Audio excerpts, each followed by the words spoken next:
एक दफा एक गधा और एक हाथी आसमान के रंग पर बहस करने लगे। हाथी ने कहा, आसमान का रंग नीला है। गधे ने कहा, आसमान का रंग काला है। इस बात पर दोनों का झगड़ा हो गया और फैसला करने के लिए वो शेर के पास गए। शेर ने बात सुनने के बाद कहा, हाथी को 10 कोड़े मारे जाएं। हाथी हैरान होकर बोला, मैं तो सच कह रहा था, मुझे सजा क्यों दी जा रही है? शेर ने आराम से जवाब दिया, तुम सही थे, लेकिन तुम्हें ये पता था कि ये गधा है, तो फिर तुमने इसके साथ बहस क्यों की? सरदार के पड़ोसी की भैंस के सींग बड़े बड़े थे। जब भी वो इसके पास से गुजरता तो खड़ा होकर सोचने लगता, अगर मेरी टांगे भैंस के सींगों में फंस गईं तो क्या होगा। आखिरकार उसने खुद ही भैंस के सींगों में अपनी टांगें फंसा दें। भैंस ने उसे घुमाकर जमीन पर दे मारा और छीनों की दोनों टांगें टूट गईं। भैंस का मालिक अफसोस जताने के लिए अस्पताल पहुंचा और कहा, मेरी भैंस ने आपको मारा और आपकी टांगें टूट गईं, मुझे माफ कर दें। सरदार ने हंसते हुए कहा, छोड़ो जी, टांगों की तो खैर है, पर टेंशन खत्म हो गई कि टांगे फंसी तो क्या होगा। एक दफा एक मुर्गी ने एक कौवे से शादी कर ली। मुर्गी की इस हरकत की वजह से मुर्गे को बहुत गुस्सा आया। उसने मुर्गी से बोला, हम सब मुर्गे मर गए थे क्या, जो तुमने कौवे से शादी कर ली?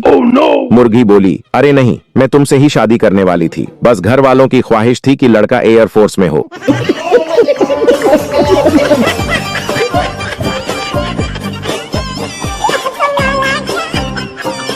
मुर्गा मुर्गी से बोला, आई लव यू जान, मैं तुम्हारे लिए कुछ भी कर सकता हूँ। मुर्गी बोली, सच्ची में, चाहे कुछ भी हो? मुर्गा बोला, हाँ, चाहे कुछ भी हो। मुर्गी बोली, चलो फिर आज मेरे बदले आप अंडे दो।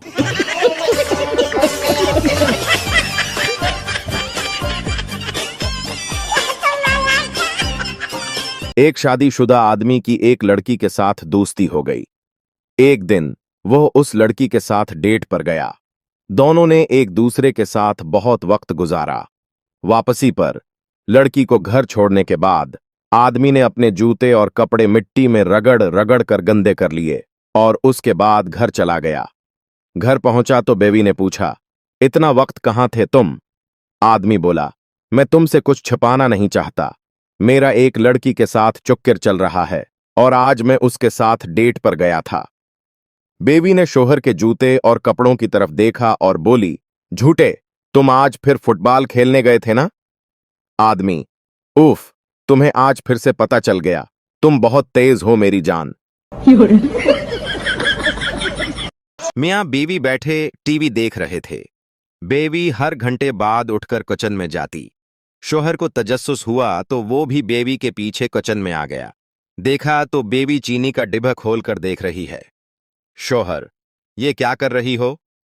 बेबी, डॉक्टर ने हर आधे घंटे बाद शुगर चेक करने का कहा है। शोहर, बेवकूफ, बार बार किचन में आने की क्या जरूरत है? चीनी का डिब्बा उठाकर ड्राइंग रूम में ले आओ। सुखी घराने का फार्मूला। बेबी, देखो ना, हमारे पड़ोसी ने 50 इंच की एलसीडी टीवी खरीदी है, आप भी खरीद लाएं। शोहर, अरे डार्लिंग, जिसके पास तुम्हारे जैसी खूबसूरत बेबी हो, वो क्यों फालतू वक्त टीवी देखने में बर्बाद करेगा?